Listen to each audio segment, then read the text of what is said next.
We are the music makers and the dreamers of dreams.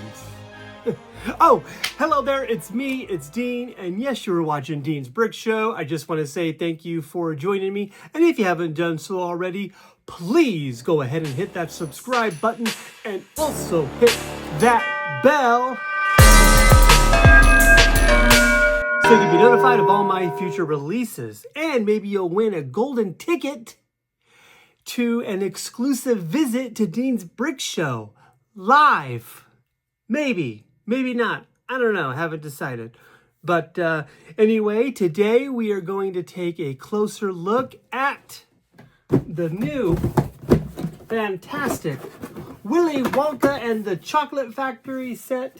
It's set 21360. It has 2,025 pieces.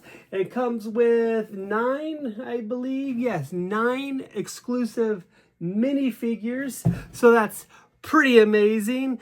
This is such a fun set. And we'll take a closer look at it, obviously. And here's this amazing Willy Wonka set and the Chocolate Factory. And this set was not sent to me by Lego. I had to purchase this one myself. So I took a little bite out of the old bank account, but it's fine. It's fine, yeah. So this is a pretty amazing set. You know, if you're like me and you grew up on the movie, you know, then you're gonna obviously love this set. Because I don't know, it's a classic movie. I love it. And once I found out there was a Willy Wonka set coming out, I was like, I have to get this set. So we're going to take a closer look at the Chocolate Factory. Like I said, it has 9 minifigures. We get all the kids, Willy Wonka, Grandpa Joe, 2 Oompa Loompas. And, you know, it also has some fun little features here on the set itself. So let's take a closer look at the set and then a closer look at the minifigures. And if you have a bar of chocolate at home, feel free to eat it now. If I had planned this, I would have been eating a bar of chocolate too, but I don't have one. Anyway, let's take a closer look at this set, shall we? Alrighty, and here we have the Chocolate Factory, and I really love all the colorful pieces. I mean, everything on here looks edible. I just kind of placed the minifigures throughout the set for now, and we'll, like I said, we'll take a closer look at them. But you know, just the candy canes on the tree there, just all the colors, the chocolate river, the waterfall. And here's the tube that, you know, Augustus Gloop gets sucked up into when he falls into the chocolate river. And of course, you know, we have the Oompa Loompas over here on the ledge, and you know, we got like a little sink there that maybe that's how the sugar falls in. I kind of just put my TV up there on the bridge, and there's Violet Beauregard. And then over here, you know, we got some various lamp poles, and again, the trees with all the colors and, you know, all the pieces that represent candy and stuff like that. Oompa Loompa, Grandpa Joe, Charlie, Willy Wonka there. And of course, the Wonka boat. I put Augustus Gloop in the river just for funsies. And yeah, I really like the lollipops, the mushrooms, everything. And, you know, pulling out the boat here, taking a closer look at that. Not quite to scale. I wish it was maybe a little bit bigger, you know, but you can fit, you know, the kids in there, and Oompa Loompa driving, Grandpa Joe, Willy Wonka. All in all, it's a pretty fun looking boat. Really represents it. Taking a look here at our chocolate waterfall. It has a little knob in the back that you can turn, so it gives you the illusion that it's a flowing chocolate waterfall. Okay, and behind the set we have a couple little features just as part of the bridge there. And this is the backside of the Chocolate River with the Wonka boat. And then, of course, we have Willy Wonka's office where everything's in half, a half of a sink, half of a pitcher, half of a desk. We got half of a seat. And then also we have the entryway to the chocolate factory with the contracts the kids sign. And then on both sides of that, we have the lickable wallpaper. The snozberries taste like snozberries. And then up above that, we have a fun little wheelbarrow. And then we also have a monitor with a little miniature Mike TV. You know, that represents when Mike TV gets shrunk down. And so, yeah, it's pretty cool. Okay, now we're going to take a closer look at the minifigures. First up is Augustus Gloop. And again, I have all the kids holding their golden tickets, but I really like his torso printing. You know, he's got his shorts on and his long socks. Doesn't really represent that on the back. And there's really not a whole lot of printing on the sides of any of the minifigures. And this is his alternate minifigure face. But again, I like this face here with the chocolate around it. Next up, Violet Beauregard. And, you know, she's got her iconic blue outfit on with her red belt. And on the back, again, just more of the blue and the red. And she also has an alternate minifigure face, just kind of a regular little smile there. They look weird since they have their heads on backwards, just to show you the other printing. And then, of course, we have Veruca Salt. And she's very pouty looking because she's kind of a spoiled brat. But she's got her little red dress on there. And I think the minifigures all look really well. They did a good job representing the kids.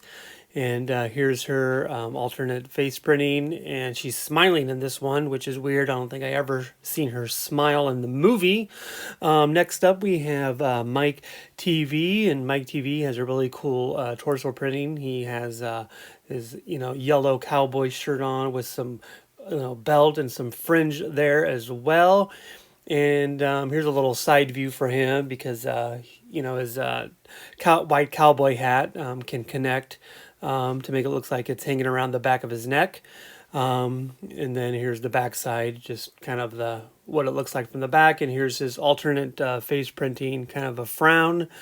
Not sure why he would be frowning, but he is. And then here we have Charlie Bucket. And of course it's his blue shirt and brown pants. Just kind of plain overall, on the back as well. And again, not a lot of printing on the sides of these minifigures. And then here's Charlie Bucket's other face printing.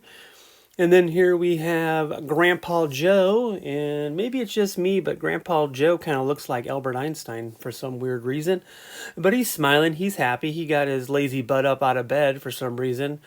Couldn't get a job, but all of a sudden, chocolate becomes an option and he can hop out of bed and do his song and dance. Yeah, he's got his pinstripe suit on, and here's his alternate face printing. So yeah, Grandpa Joe here, pretty cool looking minifigure. And then we have our Oompa Loompas, and we got two of them, and they each minifigure has the same printing basically. So one's a real toothy smile and one's just kind of a regular smile. But these are pretty cool looking minifigures. I really like the suspenders on them and the bright green hair. And that's what they look like from the back there. So yeah, that's pretty cool. We got two of them. And then of course Willy Wonka and his torso printing, his nice purple jacket and bow tie. And his hair and hat are one piece. And there's his iconic cane and his teacup that he eats. Fun fact about the cane, that part where he comes out of the chocolate factory and he's kind of walking with a limp. And then he stops and does this roll. And then all of a sudden he can walk normal. Gene Wilder told the director that he really wanted that scene in the movie, and if it wasn't in the movie, he wasn't going to do it. And his reasoning was because at that point on, you don't know if Willy Wonka's lying or telling the truth. So kind of a fun little tidbit of information there. Alrighty, and this was set 21360, Willy Wonka and the Chocolate Factory. And this is such an amazing set. Like I said, everything looks edible. The bright colors, the chocolate river, the boat, and this little thing back here to make the chocolate waterfall move. This is just an amazing set, and I truly love it. And I have a thing for nostalgia, so sets based on movies or things from my childhood are really, fun and exciting. So if you're a fan of Lego, obviously you might want this set. And if you're really a fan of Willy Wonka, then you're definitely going to want this set because it's a lot of fun. So that's all the time I have for you guys today. Just want to say thank you for joining me. And remember, it's a big world out there. Brick it up. Good night. Candy is dandy, but liquor is quicker. I'm extraordinarily busy, sir. He doesn't. Because he broke the rules. Wrong, sir, wrong. Under Section 37B of the contract signed by him, it states quite clearly that all offers shall become null and void if, and you can read it for yourself in this photostatic copy, I, the undersigned, shall forfeit all rights, privileges, and licenses herein contained, etc., faxamentis incanendum gloria cultum, etc., memo bis punitar delicateum. It's all there, black and white, clear as crystal. You stole fizzy lifting drinks. You bumped into the ceiling, which now has to be washed and sterilized, so you get nothing. You lose. Good day, sir. I said good day.